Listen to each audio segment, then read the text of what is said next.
Olá, amigos, sejam bem-vindos a mais um vídeo do meu canal. Eu sou o Lucas Knipe. Vamos falar da outra semifinal de Wimbledon. Já falei de Taylor Fritz e Carlos Alcaraz. Está na hora de falar do número 1 do mundo, Jannik Sinner, contra o 7 vezes campeão do torneio, Novak Djokovic, que fazem o segundo jogo de semifinais amanhã. Começa com Alcaraz e Fritz e depois teremos Djokovic e Sinner. Assim, dúvidas físicas para ambos os lados. Sinner jogou com a proteção no cotovelo na partida contra o Ben Shelton, né? Ele acabou caindo no jogo contra o Dimitrov. Muita gente acreditou que aquele negócio só atrapalhou e justificou ele estar perdendo por 2-0. Eu não vou tanto nisso, porque, sinceramente, eu acho que tem muito mérito da maneira que o Dimitrov levou o jogo, como a variação estava machucando o Sinner, tirando o ritmo dele. E assim, a gente já viu o Sinner cometer erros não forçados desse jeito quando está em uma situação de desconforto, né? Eu acho que tem muito mérito do Dimitrov e, para mim, da grama ser a superfície em que o italiano vem tendo assim mais dificuldades em se impor perante seus adversários. Mas a verdade também é que contra o Ben Shelton ele não precisava jogar de uma velocidade tão alta. Ele precisava sustentar a solidez, a profundidade, que cedo ou tarde o Shelton não ia aguentar esse ritmo. E a verdade é que o Shelton ganhou muitos poucos pontos de devolução. Se não me engano foram 19 de 85, que é baixo demais quando você quer, obviamente, opcionar uma vitória contra um tenista desse nível, né? E assim, o Djokovic caiu no final do jogo contra o Cobolli em pleno match point. E assim, ele falou que isso, ele já vinha lidando com um pequeno desconforto muscular e que aquela queda, assim, ele sentiu bastante dores, mas assim, nada indica por enquanto uma desistência. Não acho que o Djokovic vai desistir, eu acho que ele vai tentar jogar porque ele sabe que não vai ter muitas outras chances de competir em nível, pelo menos, competitivo o suficiente para ganhar de um Sinner ou um Alcaraz da vida. E assim, a questão é quanto que essas possíveis lesões limitam eles, né? Se uma lesão no cotovelo para o Sinner, não me parece que é algo grave visto o jogo contra o Shelton. Ele fez exames e, pelo visto, está continuando a jogar, então não é algo muito grave, é um desconforto, né? O Djokovic, ele já teve um problema muscular lá no Australian Open que obrigou ele até a desistir da partida, que ele rompeu o músculo contra o Alcaraz. Aí aquele negócio, na adrenalina, no remédio contra a dor, ele conseguiu dar sequência ao jogo, não sentir tantos problemas, jogar mais agressivo e ganhou. Agora, contra o Zverev, ele estava sentindo dor demais e não conseguiu continuar jogando. E agora fica essa dúvida, né? Será que ele está passando por um problema similar ou é algo contornável? Né? Porque isso faz diferença, né?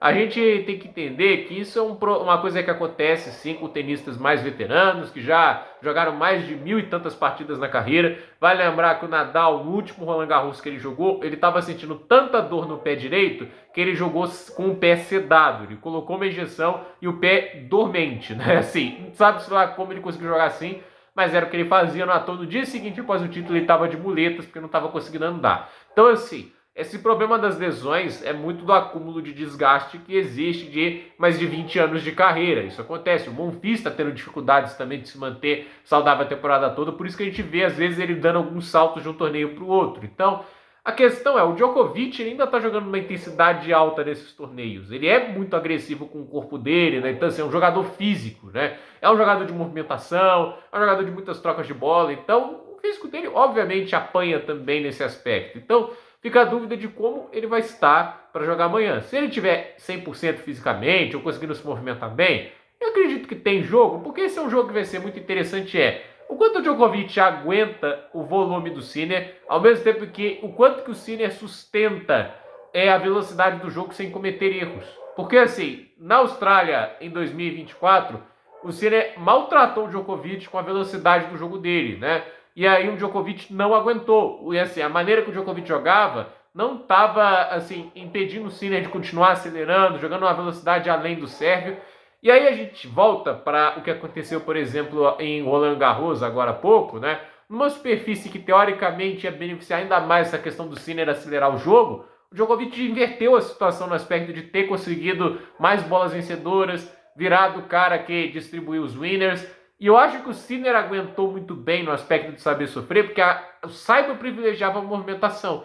Se esse tipo de coisa se repete amanhã, isso é ruim para o Sinner. Por quê? Ele vai ter menos capacidade de se defender desse jogo. Então, a questão é, o Djokovic vai tentar ao máximo colocar o Sinner em movimento e vai, obviamente, buscar contrapés, buscar ter a proposição do jogo, para ele colocar o Sinner para fazer o que ele está menos gostando na grama, que é o bater em movimento, às vezes bater agachado, porque ele não está tendo a mesma firmeza e não está conseguindo ditar o ritmo do jogo tanto quanto ele fazia lá no saibro e também nas quadras duras. O kick da bola da grama é mais baixo, o kick da bola na grama escorrega e ele perde menos velocidade, então dá menos tempo de reação. Óbvio, um ataque da velocidade do Sinner é muito mais letal na grama do que no saibro, mas a verdade é que assim, é um jogo que vai contar muito também esse aspecto do como cada um vai conseguir construir a estratégia deles no fundo e também as devoluções. E aí entra também o aspecto do saque. Se o Sinner está tendo um pouquinho mais de dificuldade para sacar, a devolução do Djokovic pode machucar muito mais. Ele enfrentou o Ben Shelton, que não é definitivamente um dos melhores devolvedores do tour. Deu até uma melhora porque era pior, tá, gente? Agora, o Djokovic é para muitos o melhor da história nesse aspecto. Na atualidade, eu não vou colocar ele acima do De Minaur, por exemplo. Acho que o De Minaur, para mim, se destaca hoje como o melhor devolvedor. Mas, assim, ele devolve saque muito bem, a gente viu isso no torneio todo. Agora, ele, com o saque do Sinner andando uns 10 km por hora a mais, como dizem que aconteceu, isso torna mais perigoso. O Sinner, se ele está tendo mais dificuldade para sacar, então ele vai ter mais dificuldade para acelerar e para variar. E nesse aspecto fica um pouco mais previsível para um cara que tem a qualidade para direcionar devoluções com profundidade e velocidade muito bem. Então, assim, é mais parecido com o Dimitrov. O Dimitrov machucou muito o Sinner nessa questão das devoluções do jogo de fundo de quadra. E a questão é, o backhand do Djokovic, diferente do Dimitrov, não deve ir tanto para o slice, embora eu acho que ele vá usar isso também na partida, até porque na grama machuca mais.